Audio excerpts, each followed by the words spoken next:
నిజాంపేట మండల పరిధిలోని తిప్పనుగుల గ్రామంలో ఏపీఎం అశోక్ గ్రామ సర్పంచ్ మంజుల రమేష్ల ఆధ్వర్యంలో మహిళా సమైక్య భవనం భూమి పూజ చేశారు. రాష్ట్ర ప్రభుత్వం మహిళా సంక్షేమం కోసం పనిచేస్తుందన్నారు. గ్రామ సమైక్య భవనానికి కృషి చేసిన సీఎం రేవంత్ రెడ్డికి స్థానిక ఎమ్మెల్యే మైనంపల్లి రోహితులకు గ్రామ పంచాయతీ పాలకవర్గం గ్రామస్తుల తరపున ధన్యవాదాలు తెలిపారు.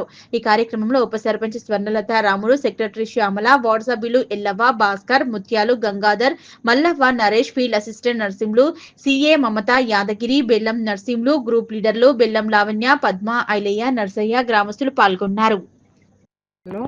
మహిళా సమైక్య భవనానికి భూమి పూజ చేయడం జరిగింది. ఈ కార్యక్రమంలో సర్పంచ్ గారు, పాలకవర్గం, గ్రామ ప్రజలు, గ్రామ పెద్దలందరూ రావడం జరిగింది. ఇందుకు సహకరించిన అందరికీ, ముఖ్యంగా ఎమ్మెల్యే గారికి గ్రామ ప్రజలందరి తరపున ధన్యవాదాలు తెలుపుతున్నాము. మహిళా సమైక్య భవనానికి గ్రామ ప్రజలందరి సహకారం ఉండడం వల్ల మేము ఈరోజు స్టార్ట్ చేయడం జరిగింది.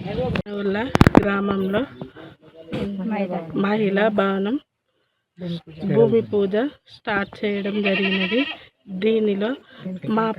దీనికి సహకరించిన మా పాలకవర్గం అందరూ ఎమ్మెల్యే సార్కి ధన్యవాదాలు తెలియజేస్తున్నాం.